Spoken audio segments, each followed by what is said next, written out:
Hello, everybody. Welcome back to the College Town Podcast. My name is Derek DeBurger. With me is Sam Roth. How we doing, guys?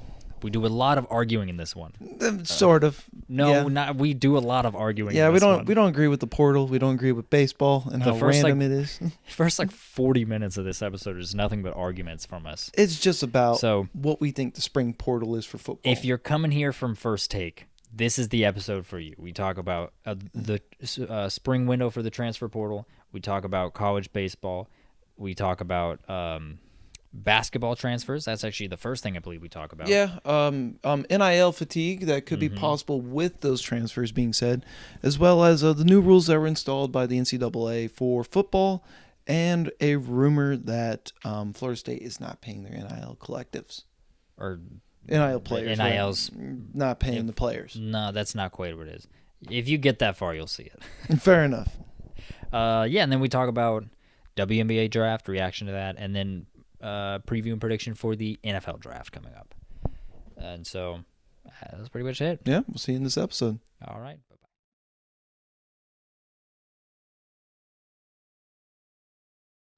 Hello, everybody. Welcome back to the College Town Podcast. We are in a strange predicament where the season that's going on is baseball. It sure But is. the biggest news is not baseball. It's the portal. It's the portal for both football and basketball. Yeah, absolutely. It's very interesting. It is. Right now we're in the spring portal for football, where it seems like a lot of depth pieces. Some starters, though, are in the portal trying to find the right spots for the teams that they want to get an opportunity at, as well as men's basketball, because we just kind of finished up this coaching carousel. So now we're starting to see where guys are starting to recruit people out of the portal. Some notable ones from basketball were Ballo, is that how you say his name, from Arizona? Yeah. Omar Ballo. Omar Ballo. He came from Arizona, is going to Mike Woodson at Indiana, reported getting $1.2 million. Yeah. Also, another notable one was Jeremy Roach, 4-time starter at Duke, transferring out of Duke, going to Baylor with Scott Drew, reportedly getting $1.5 million in NIL. Yeah, he's getting – that's what is reported. He has come out and said that that's not true. So I don't know what to believe with that one. The only thing that you know for sure is that he committed to Baylor. Right. So, and he was a big name out of Duke, so he got a lot of money. Oh, 1,000%. Also, the fact that I believe we already talked about this last week, but I'll mention it. I don't think so. AJ Storm also committed to Kansas this week. We talked about the fact that he turned down $750K from Kansas. I believe we talked about how his girlfriend committed to Kansas. Okay. So it was looking like a lean in that direction. So the question is that did he get an extra $250K or did he settle for $750K? No, there's no way he got $1 million. Really? You don't think so? Yes, I don't think so. I think Kansas was like, this is the best offer you're gonna get. I don't know, because if Ballo got $1.2 million. I think Indiana's in a different position. Really? Indiana. They're crushing the portal right now. They are, but I think what Indiana's strategy right now is they're like, we're going to overpay for just a few guys to solidify that we get them. Because they're also bringing a lot of guys back. And so okay. I don't think they're going with depth. I think they're just like, let's just get some big-time stars, signees, right? And see if we can't just be really good with a 7 or 8 man rotation next year. Do you think it's a crazy idea? Since you mentioned it, they're going for big-name guys. I just thought about it, where they could just be going for like a big 3-star cast, like people do in the NBA.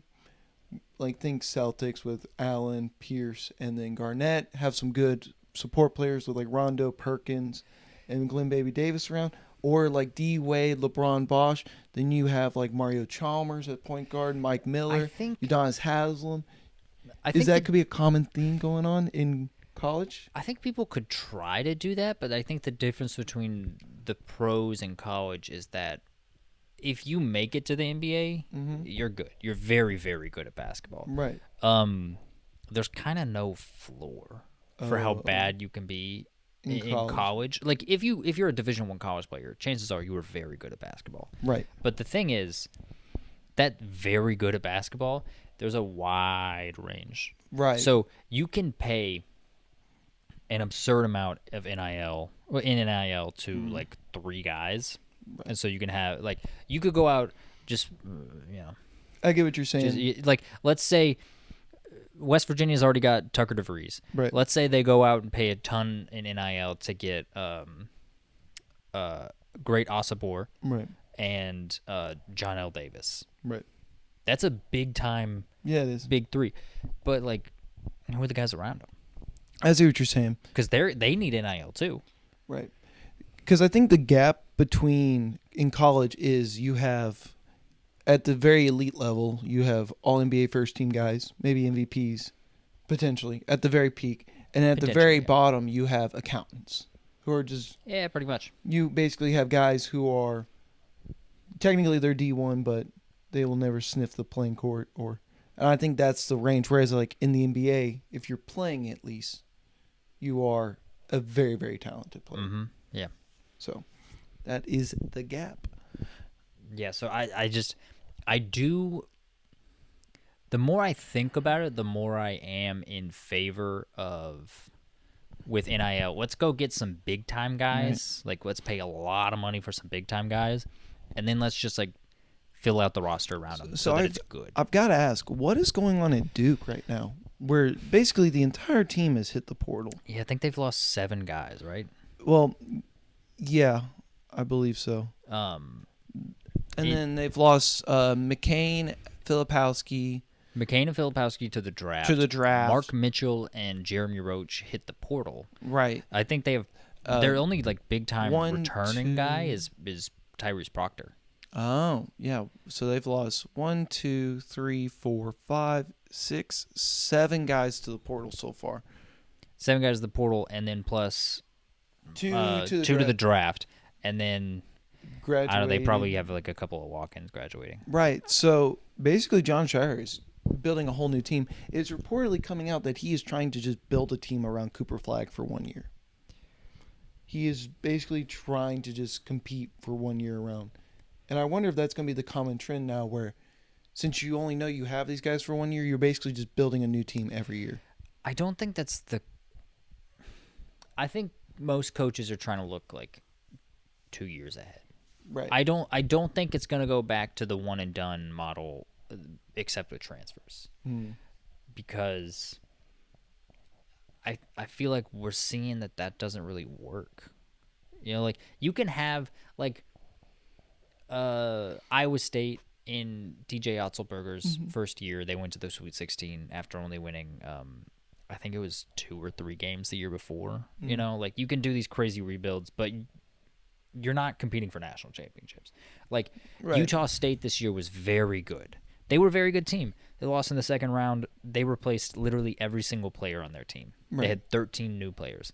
But for every one of those examples, A, they're not competing for national championships. They just get very good. Right. And B, you have like St. John's, who brought in 9 guys, and it's like, yeah, you know, they weren't a tournament team. You can argue that they maybe should have been, but ultimately they didn't have, like, early season, they didn't have that cohesion that you need to, like, pick up some easy wins. Right. They got hot late in the year. That's why they were ultimately, like, a bit of a snub, but they had to figure it out. Yeah. Right. There are, I mean, Arkansas this year. It just completely didn't work out with Arkansas. Right. So I think, I really do think the strategy in basketball and football is try to retain guys and get some top-tier freshman talent. This is an ideal world. Some top-tier freshman talent, and then use the portal supplementally. Like, if you lose a guy you didn't expect to lose, okay, let's go get a top-tier guy in the portal. If, you know, you're lacking in the center position, okay, tell the guy at the bottom of the depth chart to get lost, and then go bring in a guy who's good that can, like, plug that hole for a year. It is tough, though, because I feel like as a coach in collegiate sports now, you don't know exactly what your base is year in and year out. That's the tough part. You don't know who's going to enter the portal. You don't know. I mean, it could also be a part where a guy becomes good enough to where they could leave for a better opportunity or better program. It could also be where if you are an elite program, that they just leave for the draft because they're that good. So, like, there's this fine line of balance where you want a Zach Edey type player who's going to be there for 4 years, but for whatever reason can't quite go pro. Well, yeah, and that's always been the, like, what a team that, like, either takes a big step forward or a team that goes to the Final Four or better. That's always been the formula, is a guy that could leave that doesn't. He comes back for some reason. And now we're not so much seeing, like, oh, that's a guy who could have been one and done or could have gone after his junior year that decided to come back for one more year. And now it's like, oh, that's a guy who's fantastic that could have transferred who's deciding to come back. Right. And so I think when it comes to, like, with what you're saying with, like, Edey was a 3-star guy, I think. Right. He was very much a project and then just turned out to, I mean, he got so good. Like, he was so skilled, by the end of his career in basketball, in college. But I feel like for most programs, what you're going to want to do is you're going to want to recruit, like, those high 4-stars, as those are your program guys, and those are the ones that you want to try to develop and make really good. It seems to be that you want like a 2-year guy. The one and done is the flash in the pan, and it's exciting to watch, but it doesn't necessarily translate to championships. It's good for recruiting long term if you have the ability to recruit one and dones, because then guys will, like, out of high school, they'll see, like, oh, I was watching the draft and, Jeremy Sohan went pro from Baylor after a year. I can go to Baylor and be a one and done.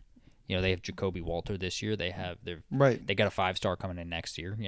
You can do it at Baylor. Kentucky obviously was the one and done program under Cal. Right. That one and dones wanted to go there. So honestly, I think Indiana is one too. A little bit, yeah. Yeah. So I think one and dones are good long term. Depending on just how good the one and dones are, they're not always good, like, immediate term in that year. I also just feel for the mid-majors in this whole transfer era, because imagine you believe in a guy, you trust a guy, you recruit a guy who is a lower star recruit out of high school. You develop them, or not even necessarily develop, you just see something that other coaches don't see. You give them the opportunity. You give them the opportunity, they perform well, and then they say, oh, sayonara, I'm going to Kansas. I'm going. Yeah, I mean, Will Wade said it.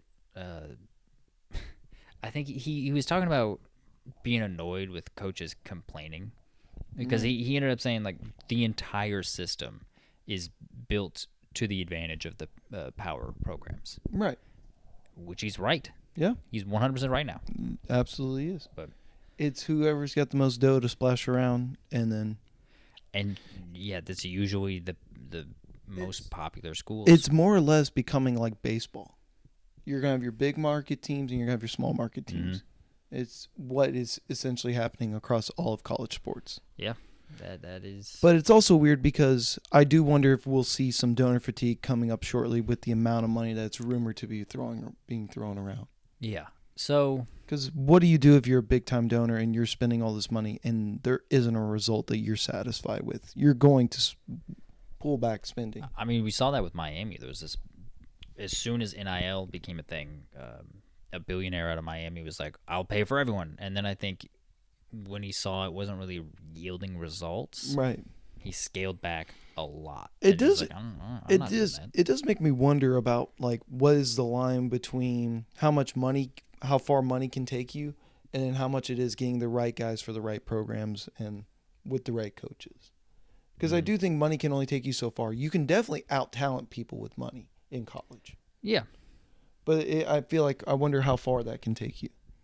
Yeah, I mean, there's a reason that, Miami didn't win the national championship a year ago.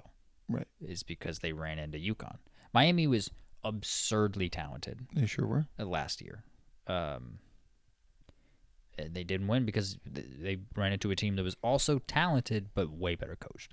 And again, Larinaga is a great coach, but yeah, no, it's It's that good old Jimmys and Joes versus the X's and O's debate. Oh, okay. Never heard that before? No, I haven't heard the Jimmy and Joe part. No. Yeah. It's the argument of, what's more important, players or coaches? Oh. Yeah. The Jimmys and the Joes are the players. Mm. Yeah. But so it's interesting that you bring up donor fatigue, because recently we're starting to see a lot of like corporate interests donating to schools. Yeah. FedEx said they're giving $25 million over 5 years to Memphis. Jerry Jones said he's willing to double NIL offers to recruits that decommit from Kentucky and then go to Arkansas, which is hilarious. It is. Planet Fitness recently, for Louisville. yeah, gave Louisville a $1 million donation. Yeah. I will say, I do think with the FedEx thing, I believe there's got to be some way for the business it's advantageous for them to give that money. It's got to be a tax write-off. It's got to be something. There has to be. NIL is not tax deductible. Really, it's not. No, that was ruled over the summer. It is not tax deductible.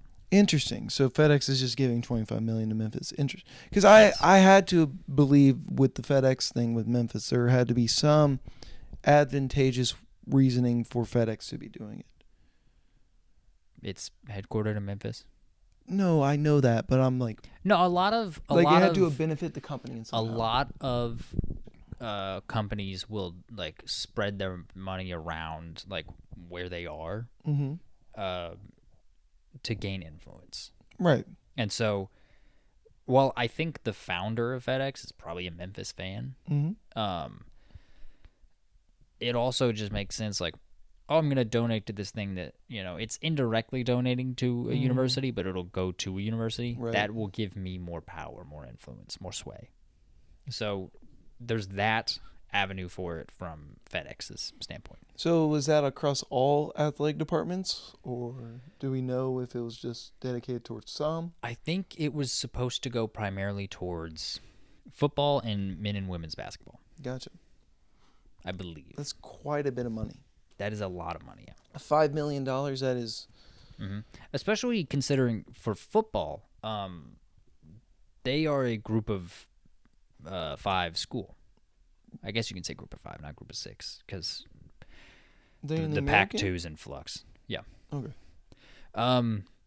So, like, they're not going to be getting all that $5 million for football, but they're going to be getting some of it. Right. And it's going to be a lot. Like, a lot, especially in comparison to other group of 5 schools. Like, who else in the American's going to compete with that? Like, Tulane? Tulane's got a lot of, it's SMU's a private out, school. yeah. They've got a lot of wealthy donors, but I don't think they care as much. I do think there's going to eventually be a system where these players are going to be paid by the universities as employees. It's not going to be paid through fan interest. Yeah.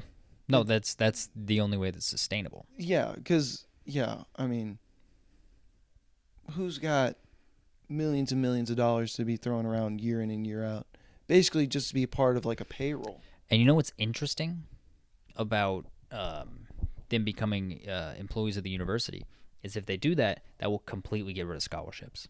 Yeah. Because if you, it won't completely, like you could do like some sort of like academic scholarship to where like all their books are paid for and stuff. Right. But if you are an employee of a university in America, you get free tuition.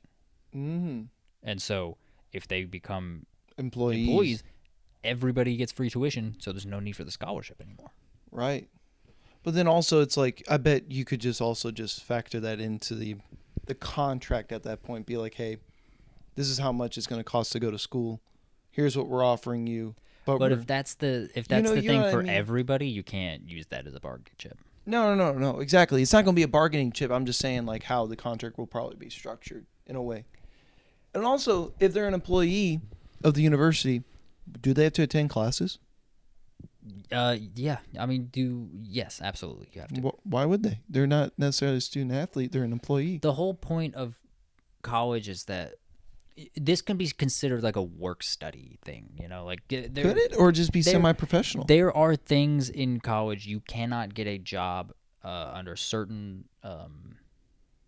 like departments, certain positions at colleges. You cannot work there unless you are a student there. That's allowed. That's a thing. So this absolutely would fall into that. Really? Yes. So no doubt in my mind. You just gotta be a part-time student. You gotta take that 1 hour class a week. I think the NCAA requires 2 classes a semester. Classes? Okay. So I think you have to take a minimum of 6 hours, but that's nothing. Like 6 hours is so little. But still, it's like, not to say that majority. Obviously, a lot of these guys value their education. A lot of them have to, yeah, because only like less than 2% go pro. Go pro, right? But then it's also like those elite guys, they could care less about class. It's just an added benefit that they have to be there to go to the next level. Yeah. So I mean, like it'll be interesting to see how all this unfolds, because there's no way that this is sustainable with the donors basically donating. And then also what happens then is like, do you just donate to the school and then the funds continue, like, or does donating just go away? And like how, I wonder how all this is going to play out in the future. I know it'll be very interesting to see, because like Jerry Jones is not going to be giving millions upon millions of dollars directly to the basketball program in the near future. He might be giving it to the school that didn't give it to the basketball program. You know what I mean? Yeah. Like, also, it's just... I went to school with that guy in that ad. Oh, how about that? Yeah, he sucks. Fair enough. Like, he sucks. Oh. Anyway. Sorry to hear that. Let me get that off the screen for you. That's crazy. That's a crazy coincidence. Gosh. Anyway. I was like, yeah, NIL. It'll be fun to see how it plays out. But this is not sustainable. Yeah. No, I think a lot of schools early on hated NIL because all of a sudden donations from fans went from going to their pocketbooks to these collectives. Right. I think schools would, in some respects, not all, in some respects, schools would enjoy having the donations back, even if they do have to pay players, because then maybe they don't have to pay all of it to the players. They can take some of it and put it into administration and facilities. It's very interesting because essentially you're just limiting a payroll you're just adding a payroll to your athletic departments. Yeah. But an even larger one. Yes. So you're saying the spring transfer portal's getting out of hand? Care to enlighten I us? was curious what you thought. Oh, okay. So yeah. So the spring window opened up for football. Mm-hmm. It's another, I believe, it's either 30 days or 45 days. Yeah, somewhere around there. I'm not exactly sure either. But guys are still entering it right now as we speak. I kind of did a little deep dive on it just to see what the numbers were about the amount of players that are in the portal to the total number of players that have entered the portal, basically. Mm-hmm. It's roughly around, give or take, 10%. 10% of guys that have entered the portal are in the spring right now. So, like, of the grand total of, like, when the whole portal has been open, 10% are in the portal right now. Majority of the guys are low 3-star commits, basically. Well, not low, I wouldn't say. According to 24/7, a lot of these guys are 3-star recruits. 3-star transfer recruits or high school recruits? Mixture of both. So, like, the example here is, like, Jason Zaldalema, an inside offensive lineman for USC. He is a true freshman who has come in, apparently not liked his role, whatever reason, whatever it is at USC, and decided that he wants to transfer. And he hasn't even played a snap or down or sat on a sideline for a college game yet. So, like, there's examples of that where it's like he's just a true 4-star recruit out of high school. And then you've also got other guys who, like, might have fluctuated throughout. So it's a mixture of both, I would say. Like, there can be 3-star transfers, 4-star recruits. But, I mean, like, right now, as the time of recording this, and what I did from yesterday, there's about 13 guys who are 4-star recruits in the portal. You can imagine all these guys are from elite programs looking at it and are probably going to be getting some decent playing time wherever they go. You move on down the list, you're starting to get to guys who are in lesser known programs who are maybe transferring up or transferring laterally. Like you've got some guys who are going from Indiana to Auburn, Pittsburgh to Colorado, Texas to Colorado. But then you also got guys who I don't think this is a large assumption to say, like going from Ohio State to UCF is a step down. Yeah.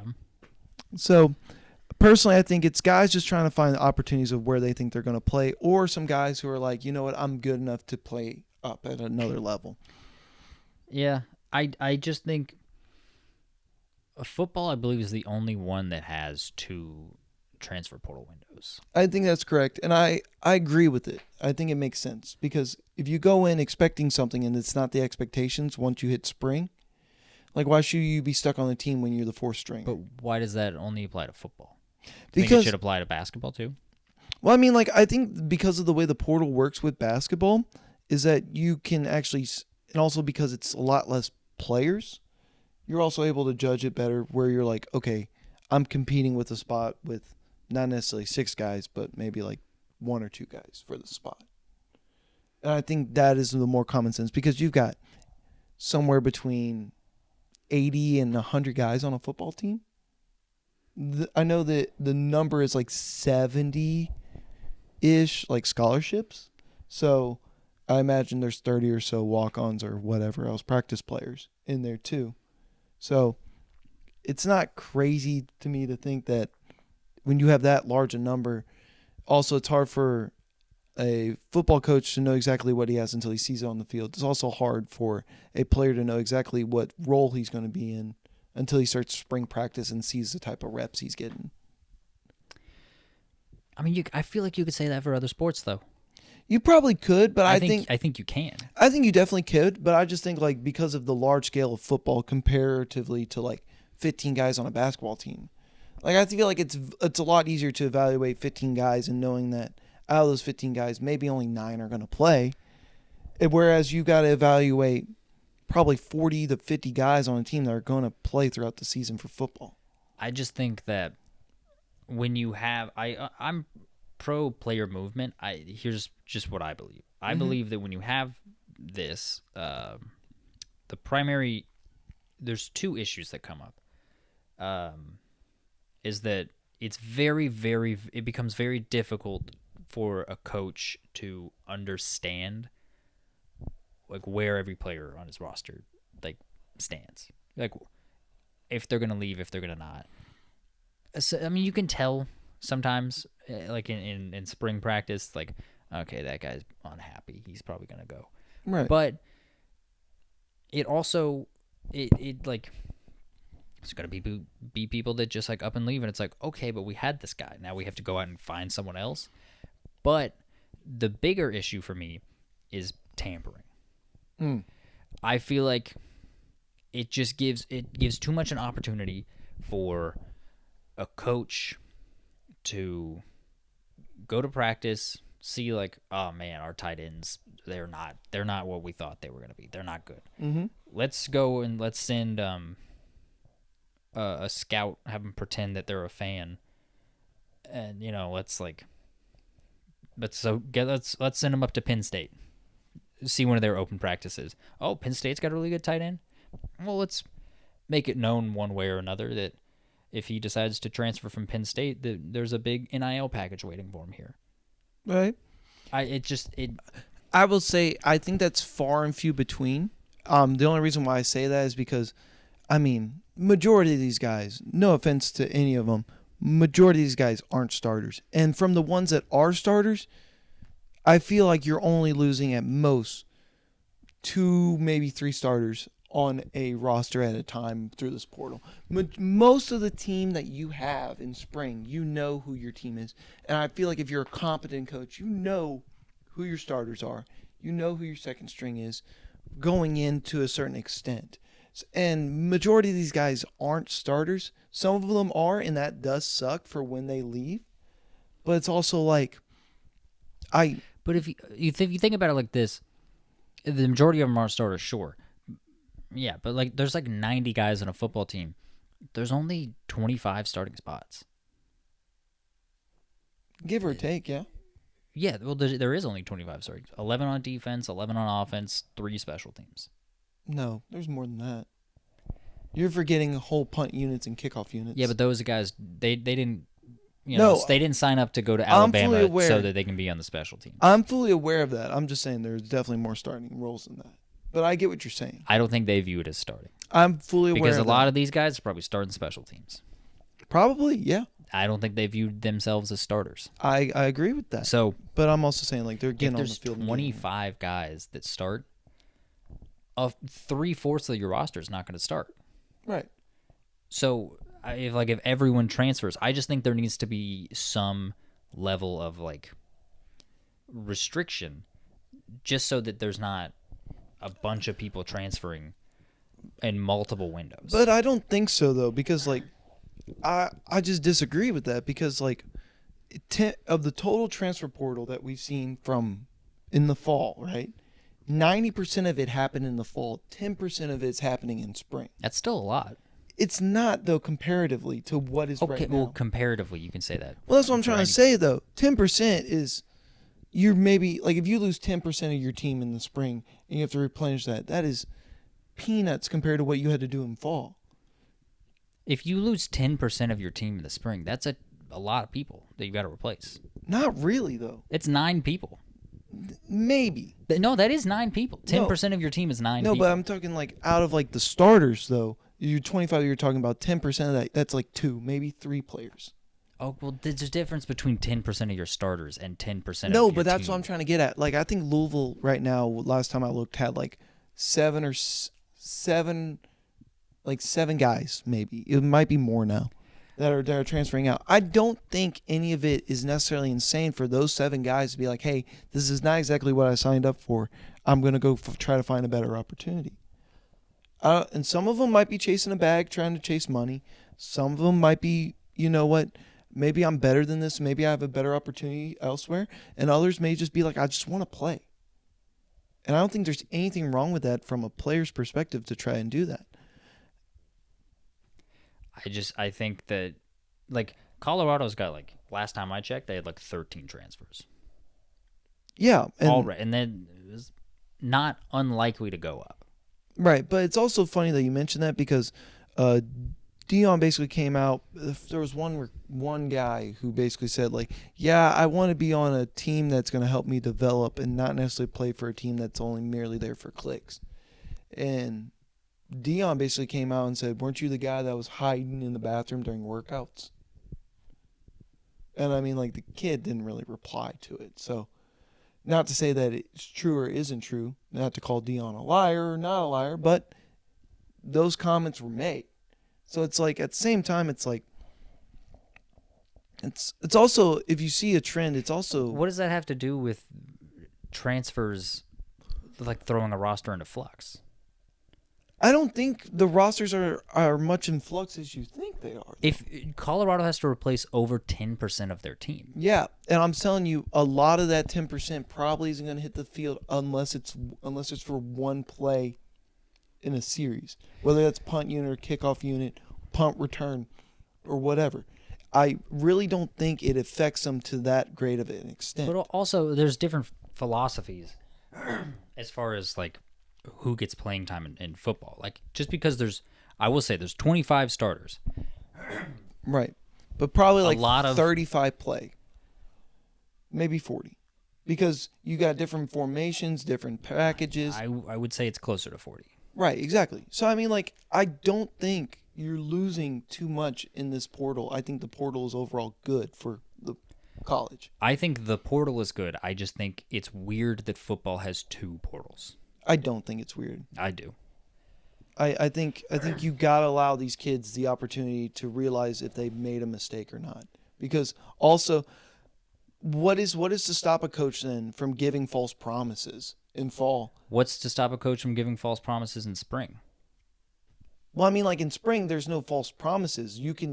Yes, there is. No, because you got to develop a team. But if someone enters the transfer portal and then you say, "Hey, you just left Colorado, come here to Missouri. You'll start day one," and then you're third on the depth chart. What's to stop that? Right. I think that's the risk that you play going into spring, but it's also the opportunity for a kid to at least have the chance to try to make it right. That's just a double negative. If you go from one transfer and then you get duped again, that's really unfortunate, and I think that's far and few between. But I'm just saying, what's to stop that from happening? If it can happen in the fall, it can happen in the spring. I do understand that. At the same time, it's also like you also don't want to become the coach with the reputation of giving false promises. The same thing with the NIL. You don't want to become the school that's not paying their NIL. So I think if you do this on a continual basis, it's going to become pattern and it's going to become known. If you're a good enough coach, some of that you can overcome. I mean, Nick Saban was notorious for burning red shirts just so that people wouldn't leave. Right, but that was also during a time where guys just couldn't leave either. You burn the red shirt, they're stuck there regardless. There was a tactic behind it that no one could get out of. Now there's two portals to where that's not even a possibility But there doesn't anymore. need to be two portals. I think there just needs to be one. That one portal gets rid of that. I don't think so, though. I think it does. No, it doesn't, because honestly, let's say you go in and you compete, right? And you don't win the spot, and you really want a spot, and you feel like there's other spots out there. I mean, a lot of this portal, in my opinion, if you look at it, is just guys making lateral moves or downwards moves. There's very far and few between of guys going up. Like Caden Proctor, the number 1 overall transfer, he transferred out of Alabama to go to Iowa, realized that this was probably not the best decision for him, went back to Alabama. So I'm just saying, Yeah, but is that not a little sketchy? Why would it be sketchy? Because he left a place, got NIL at one place, and then went back to the place you originally came from. No, it's not, because I think there was a turnover at a coach there for Alabama. I understand that. I'm just posing that. Right. What I'm just trying to say is, like, allow these kids the opportunity to try to make it right. Like, you have these guys like Jackson Howard going from LSU to Minnesota. No disrespect to Minnesota, I will consider it a lesser program than LSU. He's probably not promised certain game time, but he probably thought going in that he had an opportunity at LSU that probably was slim to none. Now he's probably going to go to Minnesota, get playing time, be able to develop as a player. You can develop without playing. Far and few between, though. You need game reps. No. You can develop without playing. Name me- Absolutely, you can. No, you can't. You can't improve draft stock if you're not on the field. I refuse to believe that. You can develop without. I didn't say draft stock. No, it's I the didn't say same anything difference. about draft. No, it's not. Yes, it is, because the guys are trying to make it to another level. But there's a difference. I didn't say draft stock. There's a difference between developing and draft stock. Yes, sure, but it's not. What I'm trying to say is, like, for guys trying to get to the next level, as being a top 10 transfer, probably want game time. You can play a single year at LSU and get drafted into the 3rd round. Easy. No. Yes. No. Joe Burrow played 2 years at LSU. Right. 2 years. It's 2 years. It's not like he had a 4-year career. That's it's not not like what you said, It's not. though. I'm just saying. It's not like he transferred from Ohio State after his freshman spring and was like, I'm going to LSU, and then had 3 middling years and then 1 year where he popped. The 3 years, if he plays for 3 years and it does nothing for him, it does nothing for him. What got Joe Burrow drafted was his senior year. I just don't understand why you're so opposed to guys doing what's best for them. I just think there has to be some level of commitment because it's going to only increase. Well, guys are probably in the portal because they're not happy. Right. Okay, but it's got to be. It's got to be. Like, who goes, this is a great situation. I love where I'm playing right now. You know what I'm going to do? I'm going to enter the portal. Something's it's got called to the be. grass is greener. You're like, this is great, but I know I can get better.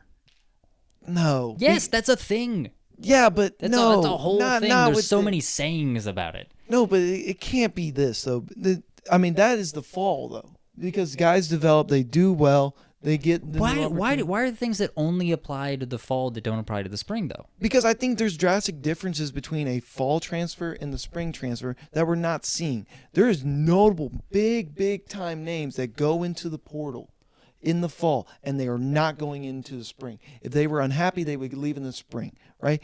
These guys are realizing for the upcoming season what they signed up for is not at all what they want. And so what they're doing is they are entering the portal to seek a better opportunity. Whereas the fall is comparatively for guys to be like, you know what? I was unhappy at the end of the season maybe. Maybe I'm too good for Georgia State. I need another challenge. There's more money out there for me. I need to go seek it. The fall is where you get better as a program. The spring is where you get worse as a program. That's just what it is. Yes. If you're making big-time additions in the spring, I don't think that's like a great thing for your program. Louisville made a lot of big-time additions in the spring last year. They were not big name, but they were big time. I don't think so. Yes, though. they absolutely did. I don't think Yes, so. they did. They brought in a lot of O-line guys. In the spring? Yes, and Louisville's offensive line was very good last year. Don't necessarily believe that. I know that for a fact. It's not like we're running in circles a little bit with this. Not really. I think we are. All I'm trying to say is let guys have the opportunity to make right on their decisions if they thought one thing and it's not what they wanted. I'm pro movement of players, but I don't. I just think there has to be like some level of control to it. Is all. Backup quarterback. Louisville also brought in this is a Louisville thing. Louisville brought in Cameron Kelly last year in the spring. Cameron Kelly was huge. That was a huge addition. He was great. Louisville also brought in Storm Duck. That was a big name. He didn't end up playing very much, but that was a big name. Those are both in the spring. Yeah. But Yeah. the O-line, though, I'm not seeing it. Yeah, they made fixes. It's just Willie Tyler. Willie Tyler was a starter. Willie Tyler, Lance Robinson. Willie Tyler was a starter. He started left tackle. Fair enough. Checkmate, good sir. I don't think it's checkmate per se. All right, let's move on. I'm just saying you know the basis of where your team is in spring. All right, we're moving on. You do, though. We're moving on. All right. All right. What do you want to do? You want to talk about college baseball? You want to talk about the WNBA draft? I'll let you pick. Let's talk about baseball. What's not? We've gone 40 minutes without talking about The sport that's going played right now. yeah. Right. All right. So, I mean, for the honestly, this is the biggest news. Is Jack Caglianone. He is on fire right now, but his team is not. Yeah, he hit. For those of y'all who don't know, he plays for the Florida Gators. Do you know what position he plays? Is he a first baseman? I'll have to look it up. Okay. I can't say I've honestly watched him. I mean, I've watched him. He hits the ball a billion yards. But He's a two-way player, first baseman, and left-handed pitcher. he's a pitcher too. I didn't know that. Two-way player of the year. Did not know that. Anyway, so Jack Caglianone, he tied a record that I believe was set in 2021.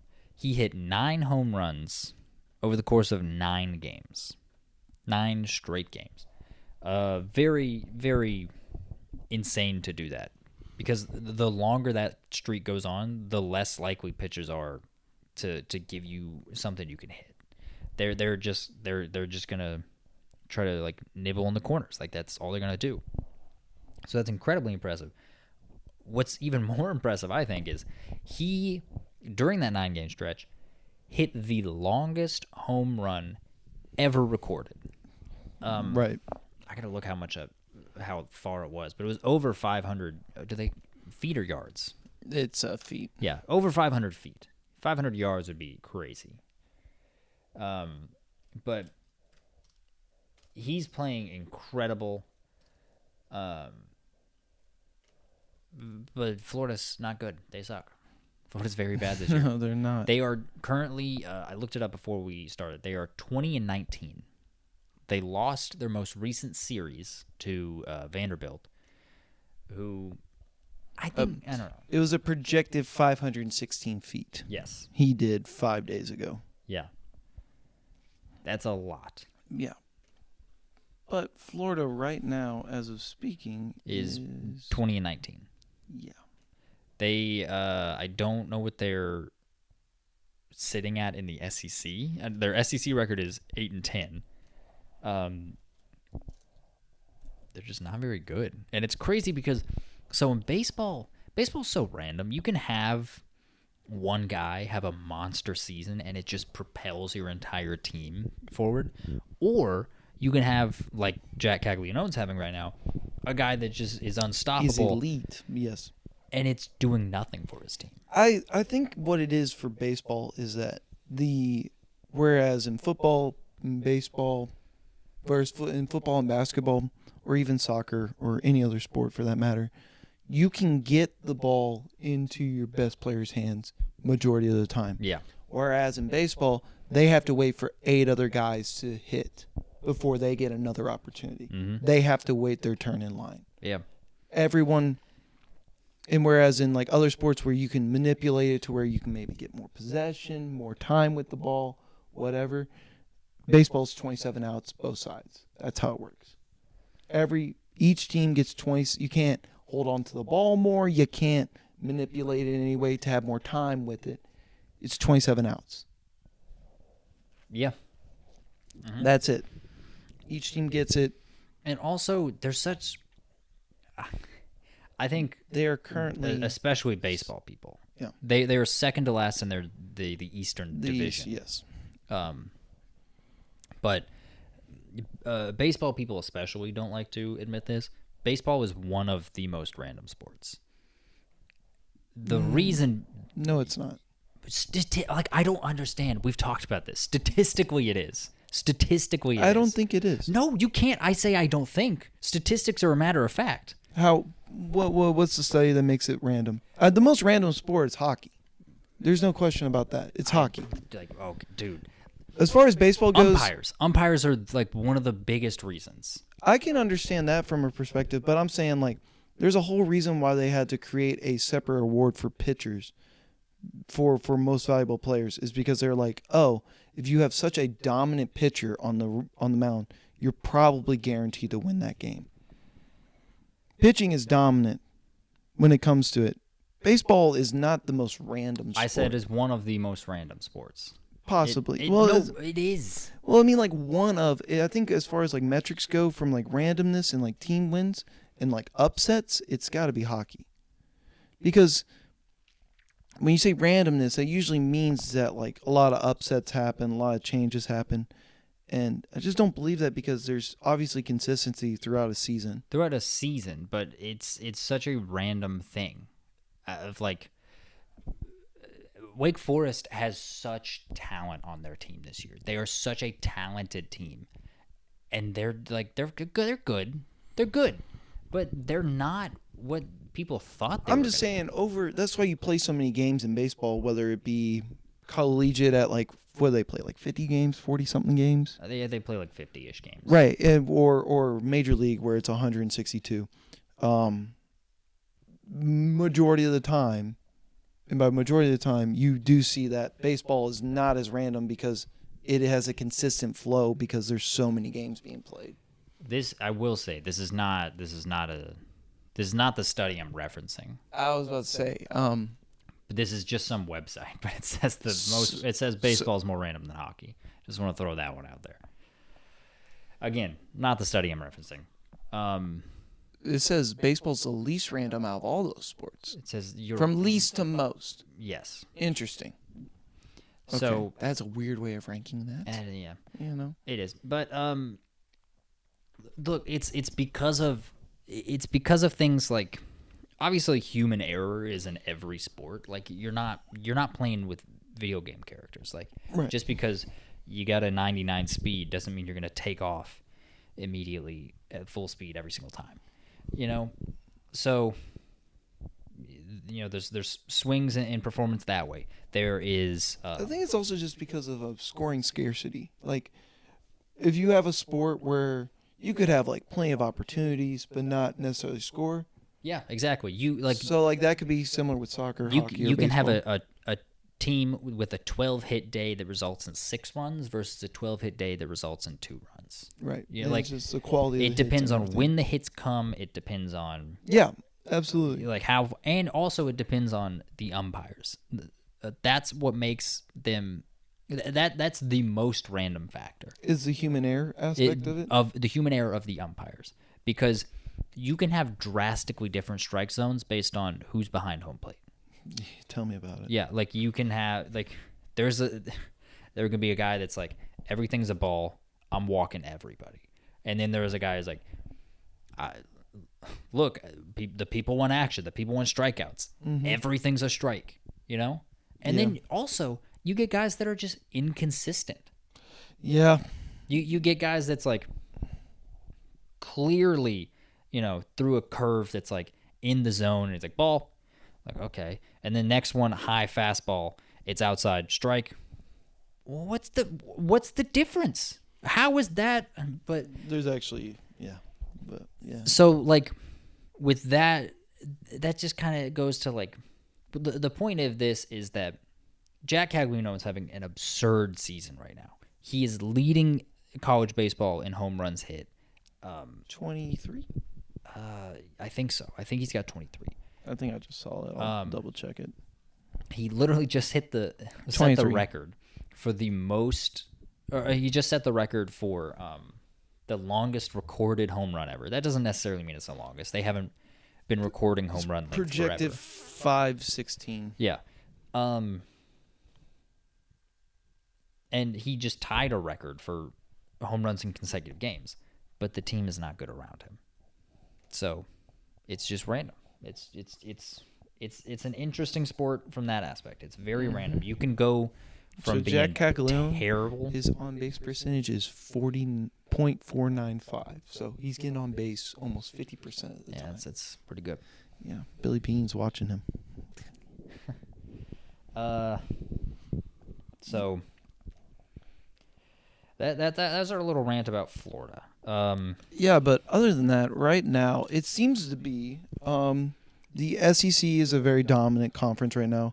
ACC is also very good. Yes, I would say right now it seems like off the top of my head, from what I know, Tennessee, Kentucky, Arkansas, A&M in the SEC are like the top 4 dogs. Yes. Maybe Vanderbilt you could throw in there. Vanderbilt seems to be Like that I think next Vanderbilt is in a tier of their own. I think there's those. Here's what I think it is. I think Arkansas, Texas A&M, and then maybe you can throw. Depends. You could throw Kentucky and Tennessee in that if you want. Mm-hmm. I would maybe put Tennessee and Kentucky in a tier below Texas A&M and Arkansas. Mm-hmm. But then below that, it's Vanderbilt. And just Vanderbilt. After that, it's probably like Alabama, South Carolina. Right, as far as the SEC goes. Yeah. Then it's like LSU. Yeah. And then you've got I think Clemson's very good this year. Clemson is good. Duke is good. Yep. Virginia has great bats. Their pitching is up and down, which was unexpected. Virginia Tech kind of maybe. Virginia Tech's good. They were Wake a extremely little bit. hot in the beginning of the year. Wake is good. It's just everyone thought they were the unanimous number 1 team in the country in preseason, and they're Good old Nick Kurtz at first base. yeah. Now they're just like they're okay. And then you've got the Beavers, Oregon State out west. They did just get swept by Cal, but Oregon State is good. They're good this year. They're very And good. then anyone notable in the Big 12, looking at the records, are very interesting because it seems to be like they're just beating everyone up. Yeah, There's no dominant team in the Big 12 right now I'm kind of that are separating themselves in the pack. souring a little on the Big 12. I think it's a lot of good teams, not a lot of great teams. Gotcha. Actually, I don't think it's any great teams. And it also appears that the Carolinas have been very good, whether it be East, Coastal, Oh yeah, I mean North. that's the thing with South. baseball is it's dominated by the warm places. Yeah, southern regions. So yeah, if you play in the Carolinas, you're typically very good. Yeah, and they've got a lot of good teams. North Carolina's great. South Carolina's good. NC State is good. Coastal Carolina is good. ECU is very good this year. But Oh, wow, he's fallen in projections. Just looking at some mock drafts. But yeah, some notable. I guess you could. The term is probably mid-major, I suppose, in baseball. You can call it that. Yeah, we'll call it that. Yeah. I don't know if there is an official term for baseball. I really don't know because it's like it can be a flash in the pan or they can be consistently good. Yeah, but Dallas Baptist is pretty good this year. Right. Indiana State was sort of. Indiana State's still solid. Okay. They're still winning. WKU's pretty good actually. Really? Yeah, Western Kentucky's good. That's Creighton. I like Creighton. Mm-hmm. I don't think they've been at a single poll this year, but I like Creighton. Gotcha. Historically, UConn is usually halfway decent, but I don't think they are this year either. They're playing well in the Big East, but they are not doing well. It's They have not done well outside of I kind of judge the Big Ten and the Big East ball just because it's not extremely great. Like there was maybe Iowa was supposed to be something this year, Yeah. but it's like like I really hate to do it, but it is like so consistent that they're having a really good year in the Big Ten, but it's the Big Ten. Right. The tough part about it is that baseball starts in February in college. Yeah. And if you're playing in February in Michigan, you're playing in 10-degree weather, basically. And that's not baseball weather. For teams like Michigan and Northwestern and UConn, you're not playing a home game until April. Right. April or March if you have to. Like, to give you an idea, Louisville, who we support, went down to, like, southern Florida, I want to say, to start off the year, basically. Yeah. They went down to Tampa to start the year because Right. Louisville is warmer than a lot of places in the Midwest. It's still In the Midwest. kind of Midwest South. It's like the northernmost southern city. So it's not warm enough to be like that southern climate. It's a Midwest city in the South. Yeah. So Right. but So, Louisville's yeah. not having a good year this year. No, they are not. They are not very good. Honestly, it'd be interesting to see how everything closes out with baseball coming up to Omaha. Yeah. The tournament should be starting here shortly in middle June. In about a month, yeah. Yeah. We're about a month out. If not less than that. Oh, we're in April. What am I doing? Yeah. Yeah. I think postseason play starts mid-May, that's mid-May, and I think the tournament starts late May, I believe. So the last regular season game. Oh, that is the wrong way. Hold on. This is not a user-friendly site. Let me just do one school.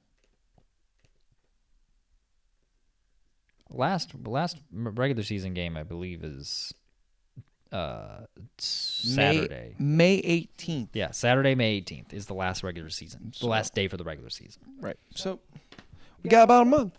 Yeah, and then that following week, like conference tournaments are played, and then after that, it is the NCAA tournament. Is it similar to conference tournament as basketball, where is there automatic bids? Yes, there is automatic bids. I think there are fewer conferences Okay. for baseball than there are basketball. Sounds about right. Because I think fewer schools play baseball. Right. Yeah, it's also it's strange the way they do it. A lot of conferences don't do like just straight tournaments. They'll do pools. Gotcha. And then if you make it out of your pool, then you make it to the tournament, and then you have it's single elimination. It's a strange system. Baseball's just like the way they do their games is like so much stranger than everyone else. But what way? Just because they play so many, like they have the pods, and then they do.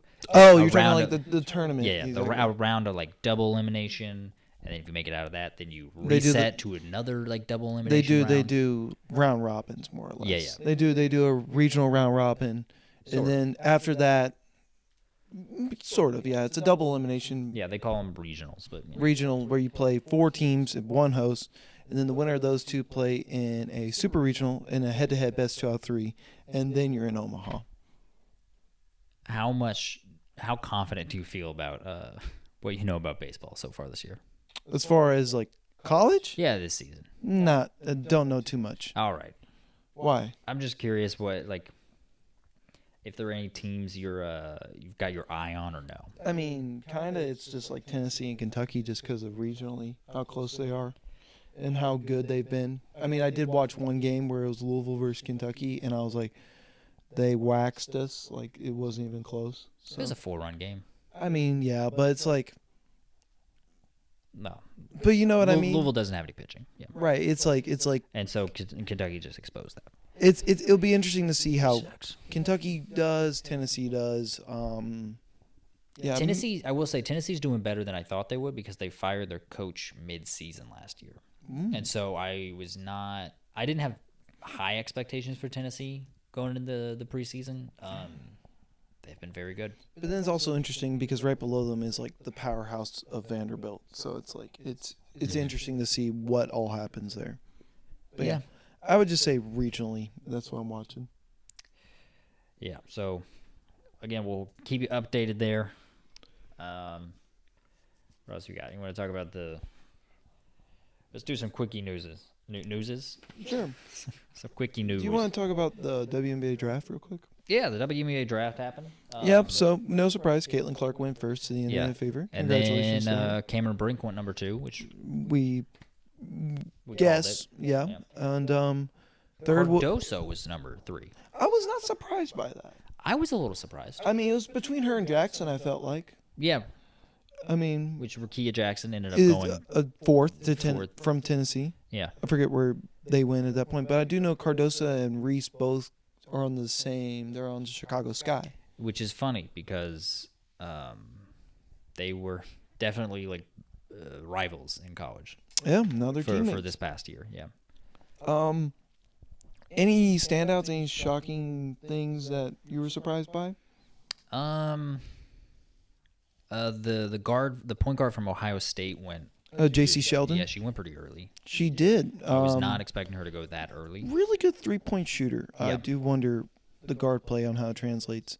I made sense in the time looking back on it, but I was surprised Elizabeth Kitley fell almost to the third round. She went 24th pick. Oh yeah. But that's because of her injuries in ACL, I believe. I think it's a did you bigger risk. Did you see who all the aces got? No, I didn't. Their first pick was Deasia Fair, Okay. who is a top 5 scorer in women's basketball all time. Right. Their last pick was Liz Kitley, Yeah. who, when she's healthy, oh my God, Yeah. she's incredible. Well, let's hope the injury isn't Like, massive to her. yeah, but I just think the aces just like they already are back-to-back champions. Like they're just gonna dominate even further. Yeah. All they did was get significantly better. Like I don't. Right. I can't believe the rest of the WNBA let them do that, but you know. I mean, to be fair, Kitley will not play next year. No. But it's also I was also surprised to see a Louisville player get drafted in Kiki Jefferson. Mm-hmm. I was also surprised to see Kate Martin out of Iowa get drafted as well. I thought that was a little bit surprising. Interesting. In the second round, no less, too. Not even the third round. See the number 3 scorer this past season in women's basketball transfer to Iowa. Yeah, I did, actually. Do you think that they will still be good next year? Not to the level they were this year. Yeah, I don't think they're going to be that good. No, Because Villanova wasn't that good. And she's transferring from Villanova. no. There's definitely a gap. Yeah, in and the play. I thought that supporting cast around Caitlin Clark was not that good. So Yeah. personally, I think Iowa fans are in for a rude awakening. But I mean, I think there is somewhat to be expected. I mean, do you really think you're going to get the last 3 to 4 years? I think it's Kentucky. Unfortunately, we'll see what they do because they honestly have one of the best players in the nation. yeah, USC does too. Coming back, UConn will be interesting to see what they do with yeah. Ozzie Fudd and Paige Becker's coming back. Mm-hmm. And then another interesting transfer in women's basketball was Haley Van Lith transferred to TCU. Yes. And then after she did that, Literally an hour after. Hannah Cavender announced that she was leaving TCU and going back to Miami. And then because she was going back to Miami, her other twin, Hannah? Haley. Hannah was the one that was at TCU. Apologies. Haley is the one who is a better player. Who starts. Yes. And the other one doesn't.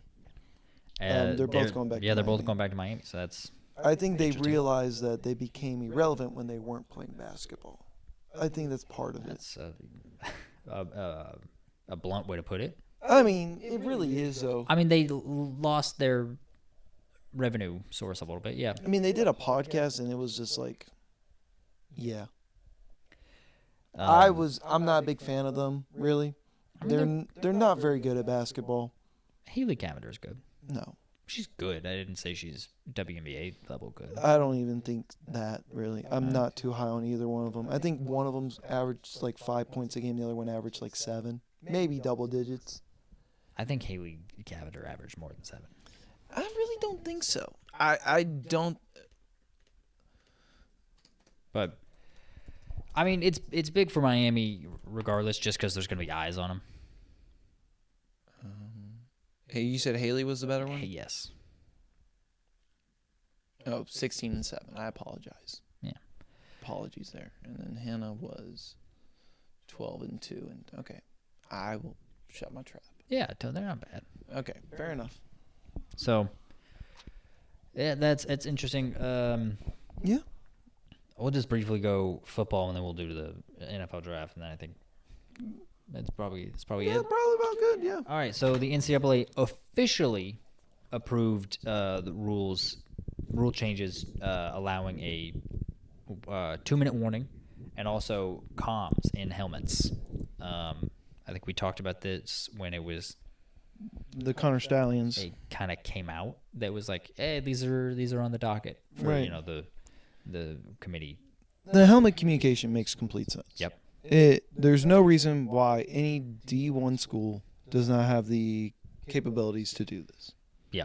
So it makes complete sense there. 2-minute rule. It's interesting. I like it for strategy. I think we talked about this. If they claim this will not add another commercial break. Lies. I don't believe Lies. I don't believe them at all. We are going to get screwed over as viewers with more commercial breaks. Yeah. These games are going to continue to be I'm gonna have to 4 watch hours that long. Damn Buffalo do box outs again and again and again. What? It was nothing. It was a Buffalo Wild Wings commercial from March Oh, Madness. okay. I know what you're talking about. Yeah. Somehow it'll find its way into the football season. Oh, But anyway, absolutely will. Those are successful commercials. no, they weren't. It was. They're doing them. They're doing them so they're successful. That's how advertising It's a works. crummy commercial, okay? I don't know. I like Beck Bennett. I think he's funny.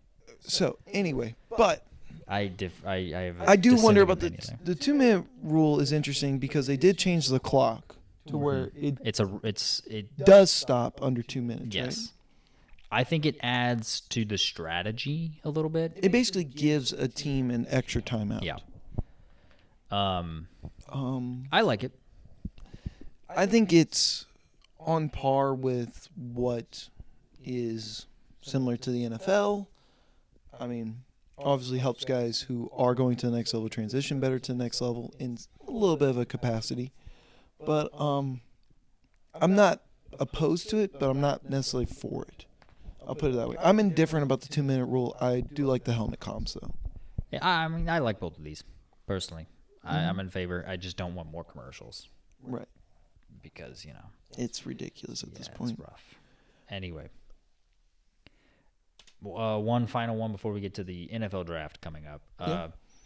Florida State was spreading rumors about other programs' NIL collectives not paying NIL to the players that they had promised. Mm-hmm. This is coming on the heels of back in December, a bunch of people transferred out of Florida State claiming they were not getting paid NIL. Florida State did not refute that at all. They were like, what?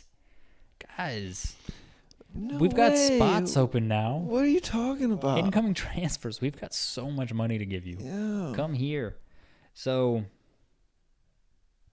I mean, I don't know. Like, what do you think about that? Like, it's interesting that they're going with the like they're not going to try to clean up their own image. They're just going to try to throw dirt on everyone Well, the else. last thing you want to do is become the school with the reputation of not paying its players. Yeah. Also, the fact that it might be another thing is that they're still going to get kids to commit because it's Florida State. Mm-hmm. I do think they're going to struggle to get elite transfers who have played already in college, who might be more aware of the situation. If it continues, I think so. Oh yeah, it depends on how hard the papers hit this, but If they clean it up, like if they start paying people NIL that they promised, right. I think this all goes away. Oh, 1,000%. So, Time heals all wounds. yep. And then also, if you make it right, well, not even have to make it right per se. You just Yeah. start doing the right thing. Just start doing what you said you were going to do. Right, exactly. If you back up your word, then yeah, it's not an issue. Yep. But if it becomes a habit, and humans are creatures of habit, then you've got a problem on your hands and could definitely handicap your program. Yeah. Yep. All right. I think that is it. We're just going to close out with the NFL draft. When is that? That is Thursday. Oh wow! Mm-hmm. Dang, Yeah. I didn't realize it was already here. Yeah. So, once again, it will, that's a little better timed, I guess, because this will come out on Tuesday, and then on Thursday will be the draft. So we'll be able to Yeah. talk about it beforehand. Right, exactly. Yeah. Caleb Williams is going number 1. Is that so? He's Yeah. going to Chicago. People, I have found out, hate Caleb Williams. Yes. Why? So it appears that he has this thing called an ego, and it is pretty big. He is. It was rumors and reported that from his agent coming out is that he will not be signing a contract unless it has a percentage of the percentage of ownership to it as a rookie deal. Oh, I doubt that. No, but it's just stuff like that has been coming out basically where it's like, from a strategic standpoint, it makes sense that he didn't throw at his pro day, he didn't throw at the combine. He basically just kind of like Yeah, was he's there. the number 1 pick. Like, he's going to... Right, I think The only thing he can do is tank his stock at this point. more or less. So I think the idea basically is that he basically said, I've got 21 games I played or whatever, the number of games that he played. Yeah. And he's like, that's my tape, that's my review, that's what you're going to go off of. And I think it's more or less is that these scouts or these executives can't really get their hands on him and shake him down and know more about him. So, Yeah, I just... because it's not necessarily, you probably know what the player is on the field and everything. I think more or less this whole process post-draft is finding out what's wrong with guys, not necessarily what's right with guys. Yeah. You probably got this positive mindset, okay, this guy's great, he's so good. I mean, it's a little bit of both. Sometimes NFL scouts and GMs just, like, fall in love with a guy. There's sometimes where there's guys who can just drastically improve their stock during the combine and everything Yeah, I mean, else. But that always happens. But right, but yeah, I don't get the hate. I really don't. Like, I have questions regarding Right. like his team, if you will. I think guys that kind of have because there was a lot of noise coming out of his camp that like, oh, we're only going pro if it's one of these teams, and then they didn't do it. Like the Bears got the number 1 pick, and then they were like, okay, we'll go pro. So I tend to think that guys with like very, very, very vocal like camps early on they tend to like off the field and off the court stuff tends to get involved.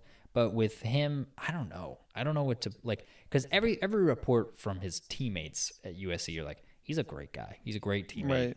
It's just his like camp. That's the only thing that bothers me. But like his talent, he's absurd. He is absurdly good. It is interesting on how, like, 2 years ago, he was very dominant at USC. they had a lot of chances, and then this year, in a way, they just kind of flamed out. Yeah, I mean it's because they had the same defensive issues the year before, Right. And the O-line sucked this past year. I also just think it's prospect fatigue, basically. People are just tired of hearing about him for the past 2 years. That's probably it. People like to build you up and then tear you down. Yep, especially in sports. Yeah. So You're gonna cheer for the underdog until they become the favorite. yeah. Yeah. So I mean, more or less. yeah. I don't get the hate. I think he's a generational talent. Who do you think is the next quarterback off the board? I think it's Jaden Daniels. That's what everyone's saying out of LSU. And the more I think about it, the more I like Jaden Daniels over Drake May. Drake May. Drake May put up stupid numbers. Like, it's insane the numbers he put up at North Carolina. I just, like, I don't know, maybe this is just me, like, kind of being like, but I've seen him for longer. I've been watching Jaden Daniels since Arizona State. And Speaking of which, sorry, go. what are you going to talk about, Jalen Rashada? Yeah, he's in the portal again. Yeah, I know. That guy, the guy that was the obvious and clear starter for him is in the portal. I know, it's funny. Yeah. It's It's very funny how funny. that pokes a hole in your theory. No, it's not really a theory. Anyway, I said far and few Anyway. between. It's not really. I've been watching Jaden Daniels since he was at Arizona State, and I was like, this guy is fantastic. He's so good. And then when he got at LSU and was incredible, I was like, okay, I'm not surprised. He's great. So then there's Drake May. Is there any other like notable quarterbacks? I mean, like People love J.J. McCarthy for some reason. I don't get it. I really what don't. about Penix? Oh, my God. I think Michael Penix is great. And then you also got you could throw a little like I don't know what the word I'm looking for is, but Bo Nix maybe. Yeah, I don't know. I don't think he's a first rounder. But, Yeah. I mean, yeah, I'm going to look up a mock draft just to see, like, It's a lot of offensive guys from what I see. It's a lot of offensive first. Like there's very few defensive guys going in like the top 10.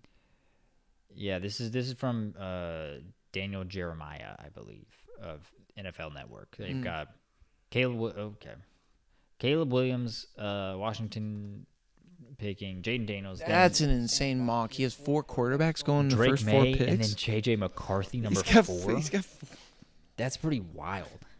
And then after that, Marvin Harrison Jr., incredible. And then Malik Napier's. Malik Neighbors, yep. Joe Alt, who's fantastic. He is. Joe He's Alt's really, yeah. really good. Then your first defensive guy at Is 8. number 8 to the Atlanta Falcons. So, Oh, Brock Bowers. Forgot about Brock. yeah.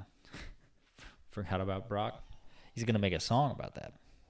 I don't get It's just the forgot about Dre Oh. beat. Anyway, yeah, no, you're right. It's very offensive heavy. basically just Wide receivers and quarterbacks. Hmm So and then Joe Alt, who's incredible. and then also Brock Bowers. Murray, whatever his name is.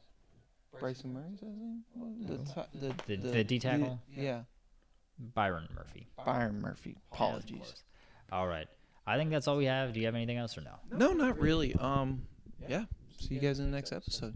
All right. Bye-bye.